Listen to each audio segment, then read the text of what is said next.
Halo semuanya, selamat datang di pembahasan kita kali ini. Hari ini kita punya misi yang seru banget nih, yaitu membedah tuntas sebuah modul pelatihan AutoCAD. Kita bakal ubah pandangan tentang perangkat lunak teknis yang kelihatannya super mengintimidasi ini jadi sesuatu yang benar-benar masuk akal. Kita akan bahas langkah demi langkah, dari yang tadinya nggak tahu apa-apa, sampai kalian bisa mahir menggunakannya. Pernah nggak sih kalian ngelihat gedung pencakar langit atau mesin yang super rumit, terus mikir, gimana ya awalnya semua ini dibikin? Nah, jawabannya hampir selalu sama. Semuanya bermula dari gambar 2 dimensi dan 3 dimensi yang sangat presisi di dalam AutoCAD.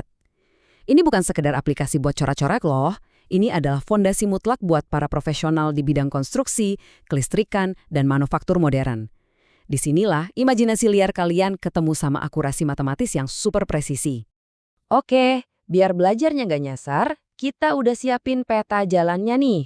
Agenda kita hari ini bakal ngelewatin 5 tahap logis, mulai dari pengenalan AutoCAD, dasar menggambar presisi, pengorganisasian dengan layer, bekerja cerdas dengan blok, dan terakhir soal layout dan pencetakan. Yuk, langsung aja kita masuk ke bagian pertama, yaitu pengenalan AutoCAD untuk memahami ruang kerjanya.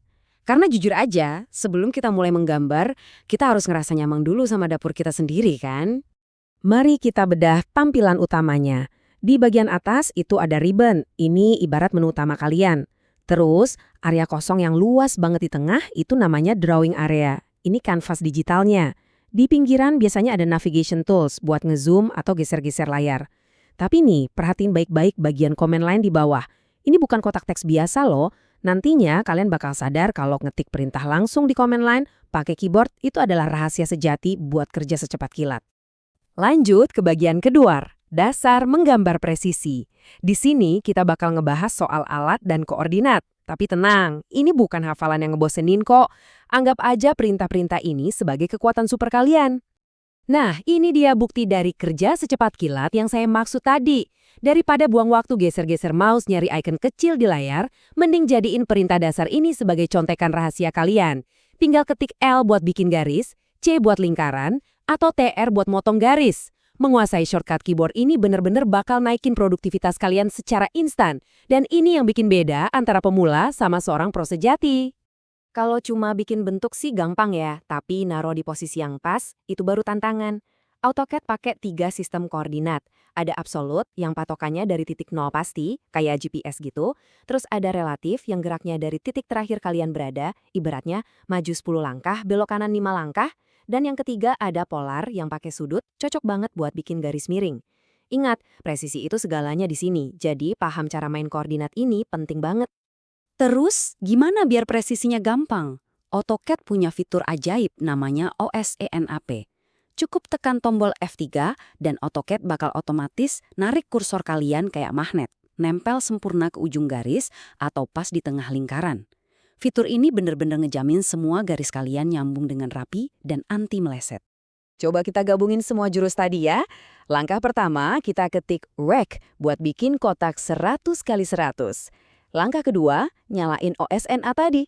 Ketik C dan boom, kursor langsung nemu titik tengah buat bikin lingkaran. Cuma dari 2 bentuk simpel ini, kita bisa kembangin jadi denah ruangan utuh pakai perintah tambahan. Mengalir dan logis banget kan prosesnya?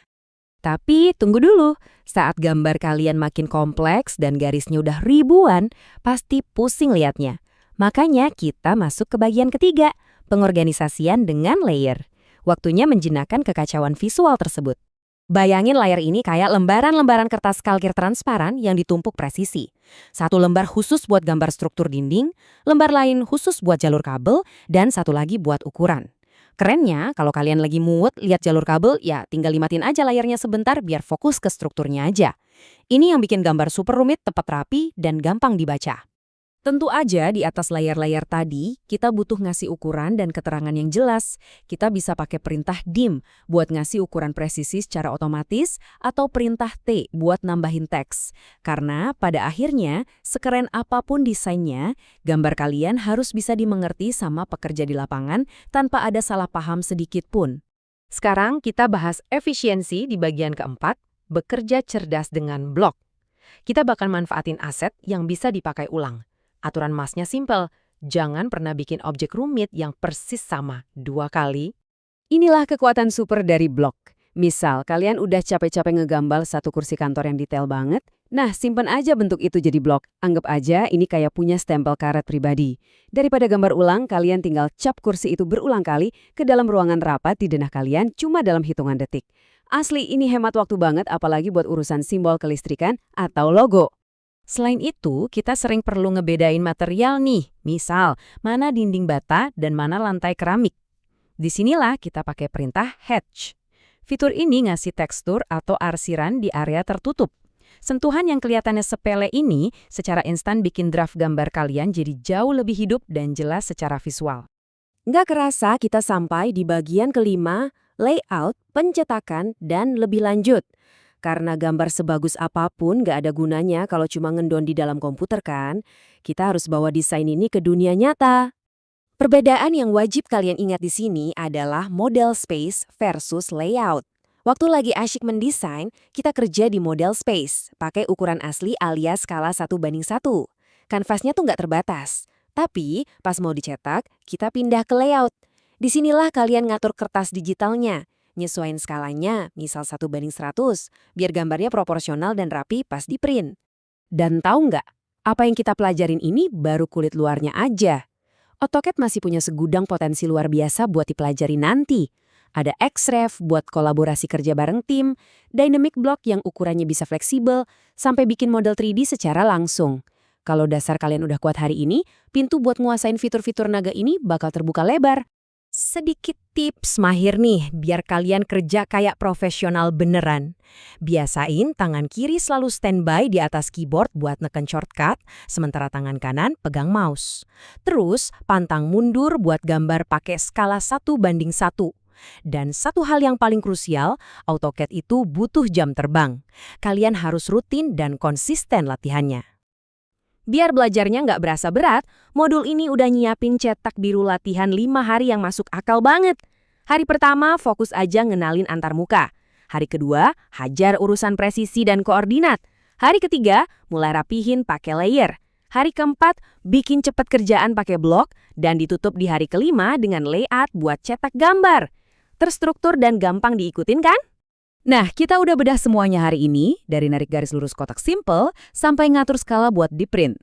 AutoCAD sekarang udah bukan aplikasi misterius yang nakutin lagi, tapi justru alat tangguh yang siap nerima perintah kreatif kalian. Jadi, pertanyaan terakhir dari saya, dengan kekuatan super merancang yang baru aja kalian dapatkan hari ini, mahakarya apa yang bakal kalian bangun di hari pertama kalian? Yuk, buka aplikasinya sekarang, dan mari kita mulai menggambar. Terima kasih ya udah ngikutin pembahasan seru kita kali ini. Sampai jumpa!